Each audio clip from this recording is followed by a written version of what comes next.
So diversity, let's go into the real matter now. Diversity is basically the unique characters that make each one of us unique. Meaning that we could be who we are, and that's what it means. So if you want to remember what really diversity is, remember the word regards. So it's for religion, for ethnicity, for gender, for abilities and disabilities, for race, and for sexual orientation. And it goes way beyond that. Diversity is even about parental status, veteran status, military status. Did you grow up in the East Coast or the West Coast? Because there is a difference, I mean, between both coasts. It's about even the diversity of thoughts. And inclusion, without diversity, without inclusion, doesn't work. It would become just a plan on paper that we never do anything with. Inclusion is acceptance, and inclusion is actually constructively calling our differences in a constructive way. Because if we don't call our differences, we are going to be having guidelines and policies and regulations that basically follow the similarities of the majorities. So a lot of people are going to be feeling left out. So diversity is about dignity, honor, and it's about just being a human being. The basic point that we want to remember that when people do something, they don't do it to annoy you. You know what I mean? Or just because they want to be rude. They do it because it makes sense to them. It might not make sense to you, but it does make sense to them. I remember, by the way, I was born in Egypt, so I'm an Egyptian American, and my husband is Hispanic.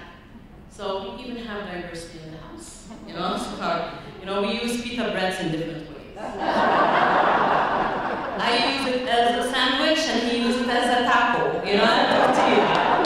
And the funny part is, guess who speaks Spanish in the house? Me, not him, which is like really funny.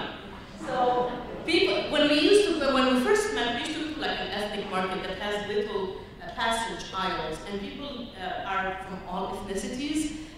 Most of them just came to the United States, so they usually need to leave their carts in the middle of the aisle. And he used to get so upset about it. Just like, these people should know better. These people, should do it better. And you know what? He came to the realization later on to realize that these people do the best they can. This is what they know. In our book, it's not right. But they don't know that. They did not live the life that we lived, so we cannot judge them.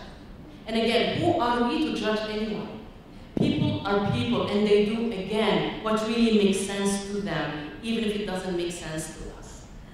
Diversity, I want you to know that people can learn, and they can change if you give them as a leader that opportunity.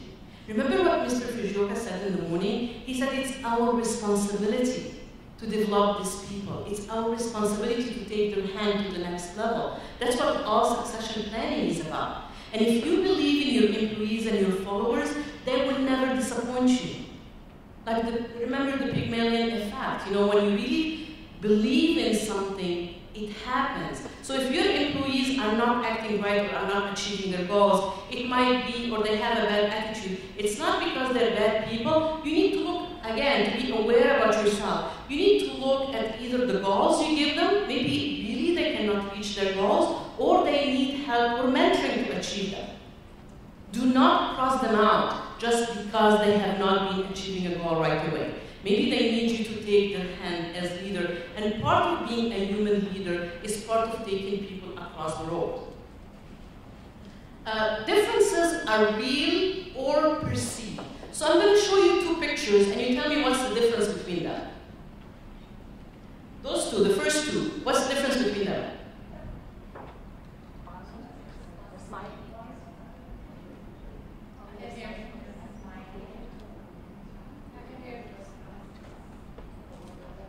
What would you say? They're actors? Races? Colors? Well, actually, both of them, remember we're talking real or perceived, both of them are Cuban Americans. Just one is fair and one is a little bit darker skin. But they both share the same culture, same background, same language,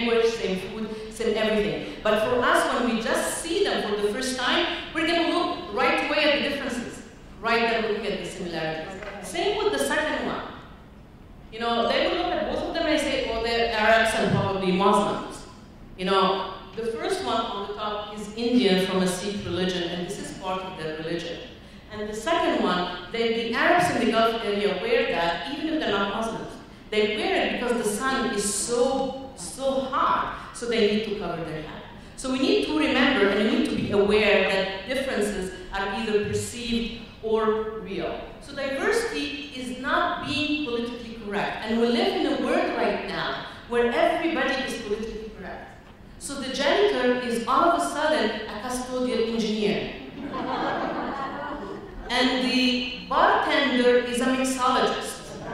You know, so it's all about being politically correct. And it's not about that. It's about being human and dealing with each other. It's okay if we make a faux pas, as long as we do it and we apologize for it. And we ask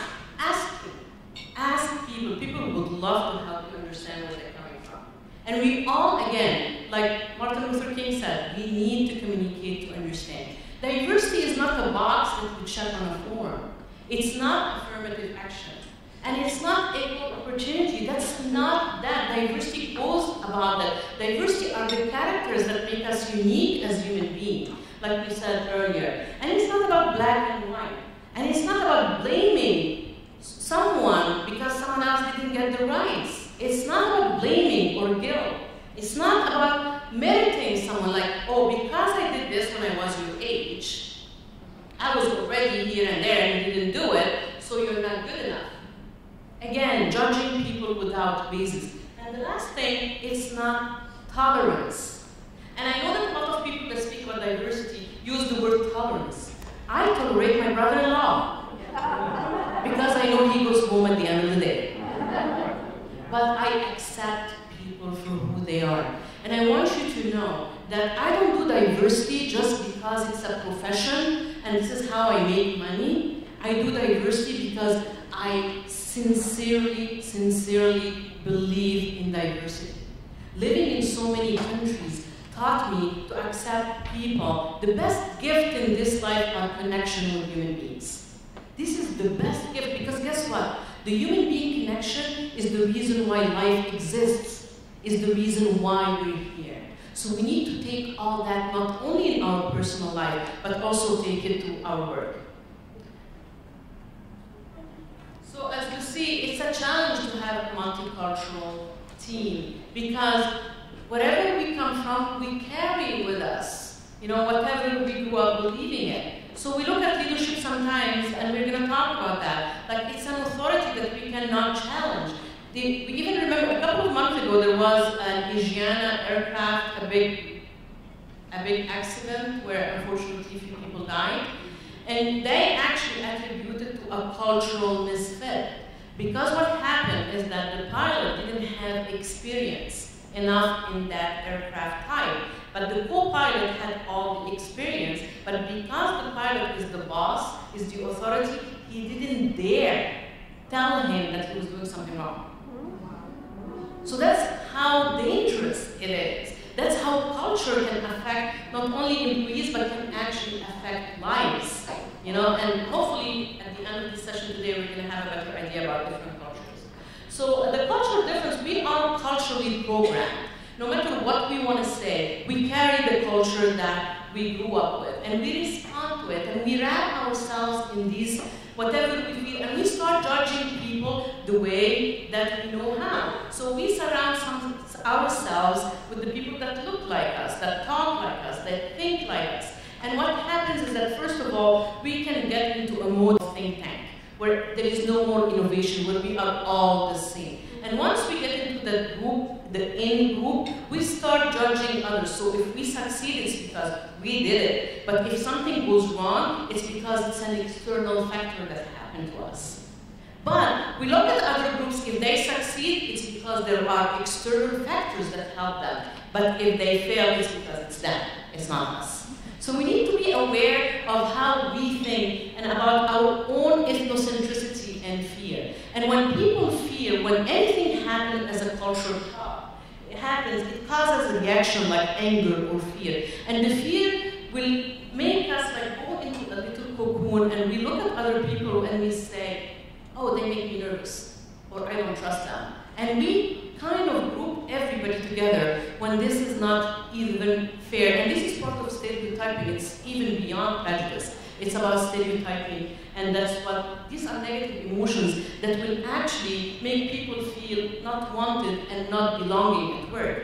And in return, it will affect your productivity as an organization, and it will affect even your reputation. It will affect the way you attract talents. It will affect the way you retain them, or even how you promote them as an organization. And that's why it's important to look at the different cultures behind every single person.